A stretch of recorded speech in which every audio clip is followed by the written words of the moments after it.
Hello again, everyone. Will you please welcome back the director, Teresa Lavina.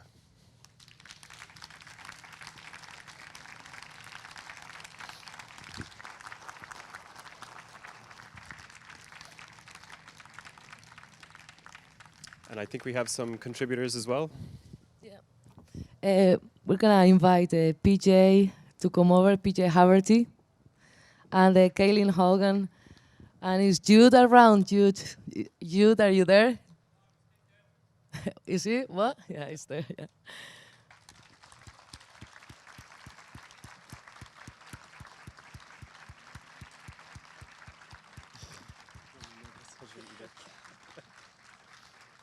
Thanks very much. Well put together.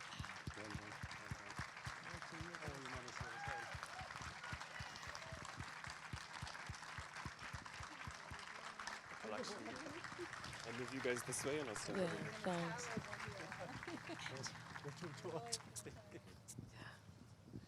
Well, thanks again, folks, for sharing that with us, for giving as you did in the film, and for to Teresa for letting us share it here today. I wanted to let the audience know that we have a couple of roaming mics, so if you want to ask a question, just raise your hand. Our volunteers will bring the mic to you, and you can ask your question to our panel. But I just want to start with one of my own, and I suppose, you know, what Alice said at the very end jumped out at me. She said, you know, she thinks that really the government is just waiting for people to die so that they don't have to deal with this. And I guess that's the importance of telling a story like this, is to get this testimony now. Yeah, that's how we felt, all of us. I think the pressure is just on the guys, like, you know, because they're not getting any younger, and nothing is happening. Everything seems to be stopped, and you know, like, I mean, we lost Dan, and many more, you know, and we just hope, like, at least people that know the truth of what really happened, you know. Like, I think, I mean, the guys are amazing because they shared this. Like, their stories, they're so brave. All of them have a lot of respect. I learned a lot from them over the years, you know. And I just hope, you know, that this helps for people to understand, to fully understand, you know, the whole concept of it, you know. And to get answers, because it is about time to get answers. PJ, can I ask you, on that, like, trying to understand it, something Catherine said in the documentary as well, about how she talks about how she discovered all of this by degrees, and I feel like the public, I feel like the story keeps popping up every so often. I feel like it's such a difficult thing to grasp in its entirety. Is it frustrating, like, to be on the other side, to see the public struggling to grasp the full enormity of it? Do you get impatient just wanting everyone to kind of understand, or do you understand where people are coming from? Well, what I find, and I got a lot of phone calls from people telling me to shut up and not to be running down the religious order, not to be running down the church. It's the times I was in it. You got on all right in life, didn't you? So what? And I said, that's not the point. I said, my mother was treated cruelty. Like, the priest came to the house. Now, as I said, he didn't go chasing the father. And they knew who the father was. And my mother was put in there. And I was locked up there for 7 years. Eventually I found her after great work, thanks to my foster mother. But to get phone calls like that from people telling you to shut up and stop your nonsense, you know. And I said to them, people, that's okay for you. You had a mother and father. You had brothers and sisters. You grew up as a family. I said, I didn't. And when I was a teenager, I got more abuse from people going around calling you a bastard. That's a novel thing to be called. Even a man looked me in the face one time. He said, you're ducked from the street, he said. You're nothing but a queer. You know, and only if you were taken in, he said, you're beaten and begging off the streets. That was things like that thrown constantly at you and made little of you and everything. And it hurt you. At one stage there on the film, I was going to do away with myself because I just felt that I was dirty and there was no one supporting me or anything. And it's the same with all the survivors I talk to. It's the same way. And as I say, we have to thank Caelainn Corless. Because when I met Caelainn first, I was a pure accident. And I wouldn't speak. I was too shy, I wouldn't. And she kept at me. And I'm delighted that she gave me that strength and courage. And the same with the rest of the survivors as well. to be able to stand up and speak and tell your story and not to be embarrassed, not to be ashamed, because it wasn't your fault. As we say, we don't choose to come into the world. We come into the world and that's it. And we hope to be looked after then. And that's the way I... Absolutely. Thank you. Yeah. Thank you for your strength. Cheers.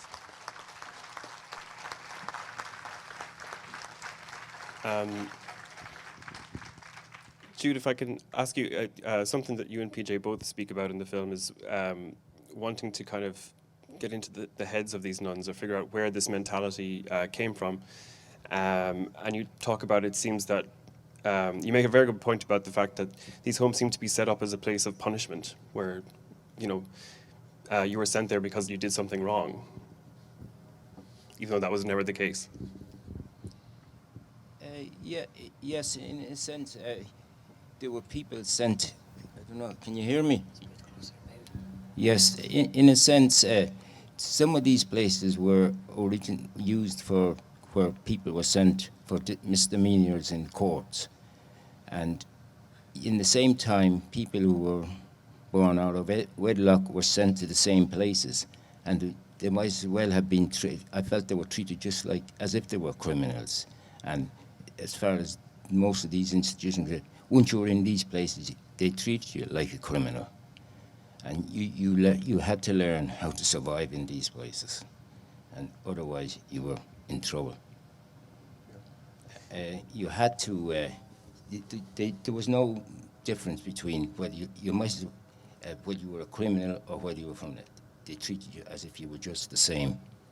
And that was a problem. I think the education of these brothers and nuns left a lot to be desired.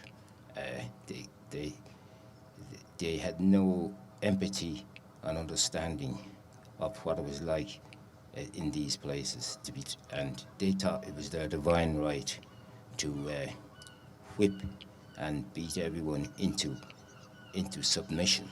And this is where a lot of us rebelled and stood up to the system, and that caused problems with a lot of them. And sometimes people welded under it, others got stronger. And I can tell you, I got stronger. Fair play.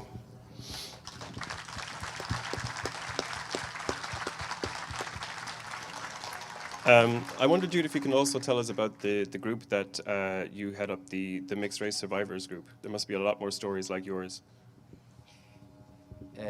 Yes, there was two organizations. First there was a Harmony group, and that was to help mixed race families, whether they were, and once they were born here.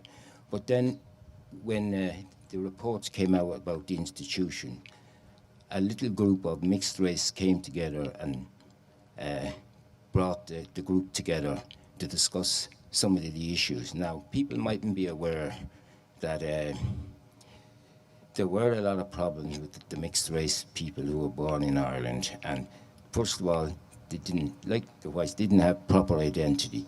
But the other problem was we couldn't get any information of our backgrounds. Now, as you know, there was the Irish background, and there was the African, Caribbean, didn't matter once it was outside of Ireland, because a lot of them were born out of, students who were here studying and all of that. And we got together and we listened to one another's stories, and we realized we had a serious problem here.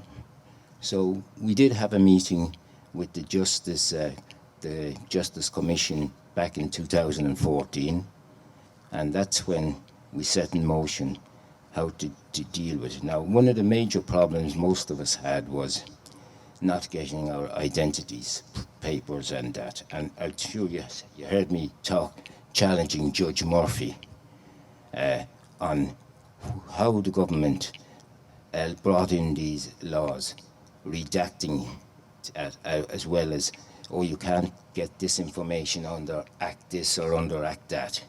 And I'm surprised that every Attorney General, right down through probably back to 1921, allowed this to happen, because it denied all these people their rights. And I think if the children whether they were white or black, got their background information when they were 16 and 18, half of that extra 30 or 40 years of misery that was added on to what they were happening to them in institutions would have been deleted, and it would have made a big difference to their lives. And that's where the government was at fault, and they used the legal laws to stop giving this information to these people. So therefore they lost not only their young generation, but nearly most of their life's generation.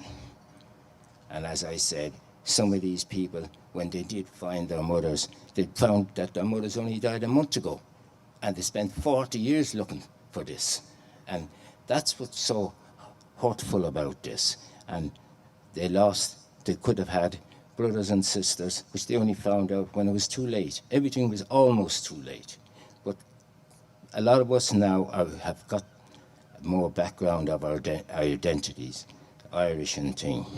As you can see, I'm wearing a symbolism of African identity, and I'm very proud of this. And I've found some of my African identities. And there's quite a few of us are doing the same, and we're helping them out even through DNA. But we certainly didn't get help from the government on this. That's brilliant work. Again, thanks so much.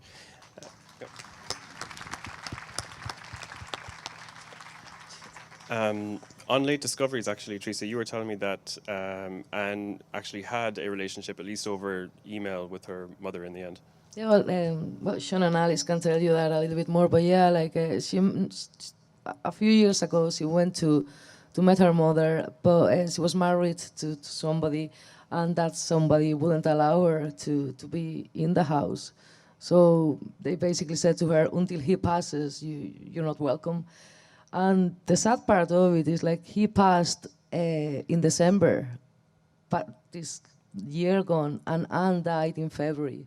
So she never even had the chance to just to have that relationship with her mom, like, you know, so that's... If Alice and Sean want to say anything, I think we can get a mic over there.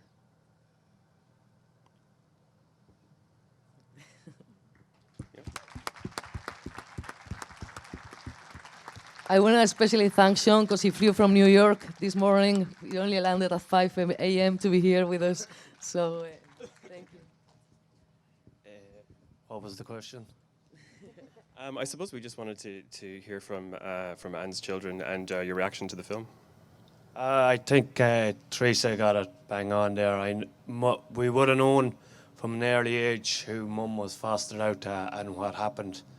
And Mum had always says that she'd write a book about it, but it's 2021 now, and she got in with Teresa, and technology was the way forward. Her story has come out now, so that's the main thing, that she may have passed away, but her story went out.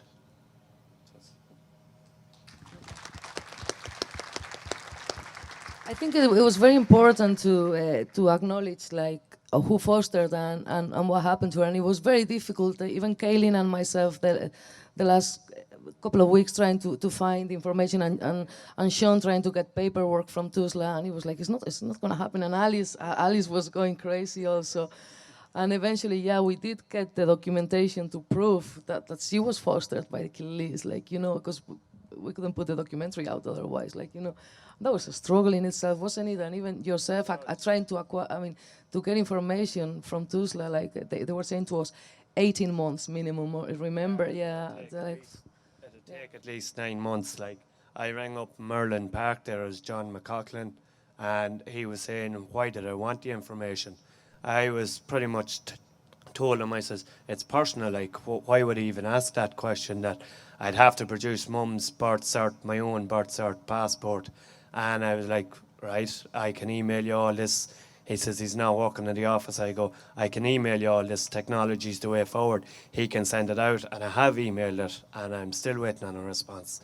Like, for information that was already out there that Mum had got published, just wanted a copy of it for our own personal records, and it wasn't forthcoming. Like, he says the earliest it could be would be 9 months, and it could be longer, but no way was it shorter. And I didn't understand why.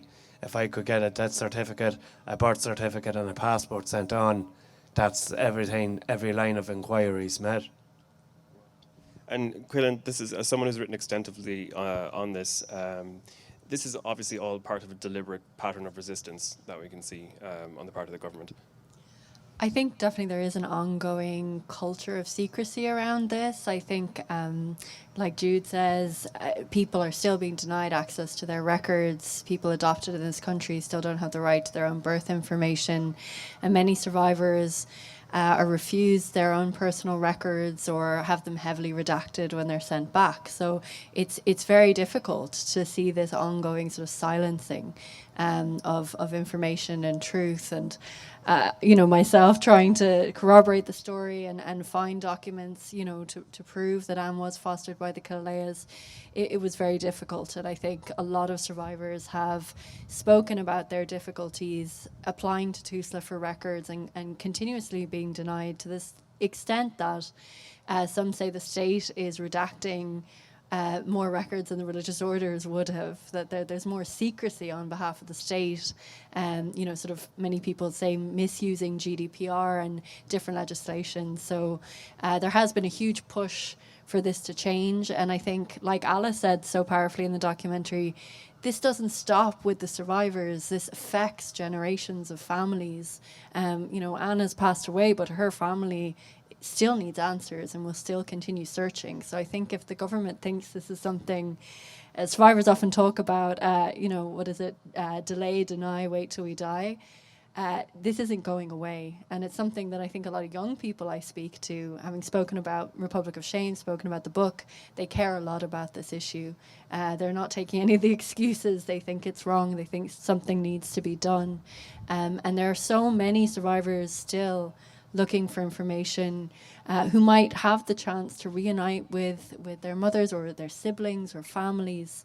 But I think it's, with the Commission of Investigations report that came out earlier this year, we had Micheál Martin stand up and speak about it. And I was actually with a survivor of Tuam, an 80-year-old woman who was sent there multiple times. And she's a mother who was sent there separated from her children. She wasn't even sent a copy of the report. I had to stand out in her garden and set up a laptop for her to watch Micheál Martin and Roderick O'Gorman speak. So, the leader of Fianna Fáil to be speaking about a report that displaced blame onto families and onto fathers, and not to be maybe acknowledging the responsibility of someone like Mark Caelainn Senior and Mark Caelainn Junior and the family that Anne, has said fostered and essentially exploited her, according to her testimony. I think that universal we, in terms of responsibility, doesn't really stick, and survivors, that was very hurtful to them, because I think we have to recognize the responsibility of those who were in power, who passed legislation or upheld doctrine that, perpetuated this culture of shame and secrecy, and perpetuated the system of institutions that exploited vulnerable people and separated families. Absolutely. Yeah. I'd like to take some questions from the audience. If you guys want to raise your hands, we'll get a mic to you. You don't need to be shy. Back here.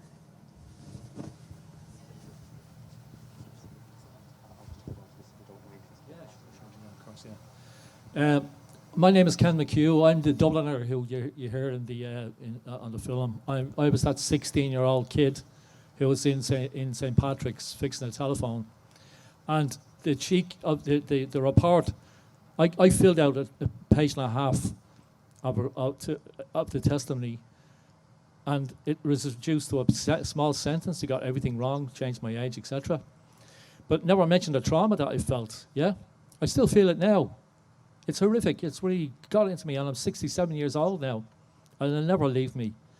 But it's really important now that we say, and Judith's right, the only way that the Irish government will act on this is if we bring it to the European Court of Human Rights. It's the only way.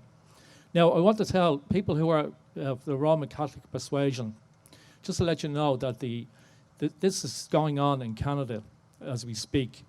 And the churches, again, the state handed over responsibility for the young Inuit kids and the First Nation kids, and they were abused and murdered, basically.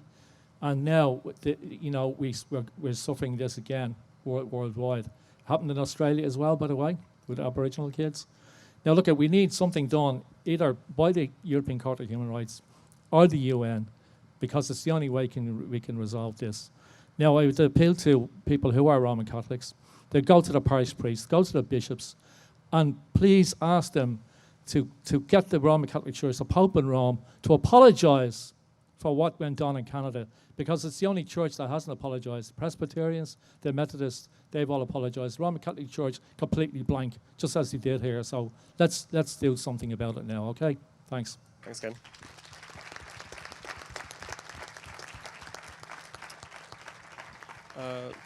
Anyone else want to contribute or ask a question? Just raise your hand, and we'll get the mic to you.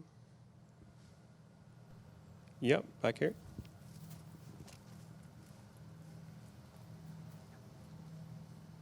Are there any records of the medical profession acknowledging any of this, or records of who signed the death certificates, or what was the collusion or the support from the medical profession through all these years?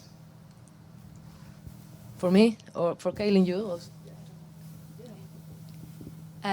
in terms of the death certs, I mean, they are, many of them are publicly accessible, and you can see sometimes, people who were within the institution as witnesses.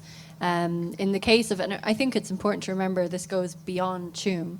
So according to the final report, more than 9,000 children died in the institutions that were covered by that investigation. In Bessborough, for instance, in Cork, more than 900 children died, and we still don't know where more than 800 of those children are buried. And actually on some of the death certificates from Bessborough, there is the name of a nun, a Sacred Hearts, Sister of the Sacred Hearts of Jesus and Mary, nun who witnessed the deaths, and she is actually still alive. But that order in their statements to the Commission claimed that they had no knowledge of where these children were buried. So there are sisters still alive who worked in these institutions, but claimed to have no knowledge of where children were buried. And this is, of course, heartbreaking for families and for mothers who are still searching for where their children are buried. With Tuam, for instance, I mean, it's been more than 3 years. I remember sitting at a press conference in Dublin when they announced that they were going to commit to, or they were committing to, a full forensic excavation at Tuam. And we are still waiting years later. Like Peter Mulryan, a survivor of Tuam, said, get those children out of the septic tank. Families have been waiting so long for action on this and are still waiting. In terms of the medical profession, doctors would have referred women to these institutions. Rose, the survivor from Tuam, who I mentioned, the mother who was sent there, was sent by her doctor. And that continued through the years. But also social workers. I think that's something that's often not talked about. But as these services professionalized into the 70s and the 80s, and these institutions ran until the 90s, the last mother and baby home closed in 2006 in Donegal.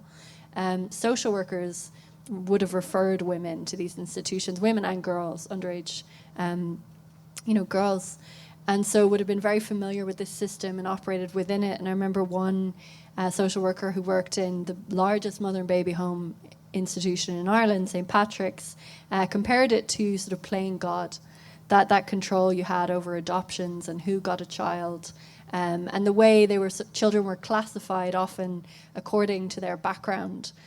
So there was, I believe, huge levels of discrimination on the basis of class, on the basis of race, if you're someone from the traveling community. And it was more an idea of what was best for the family adopting rather than what was best for the child.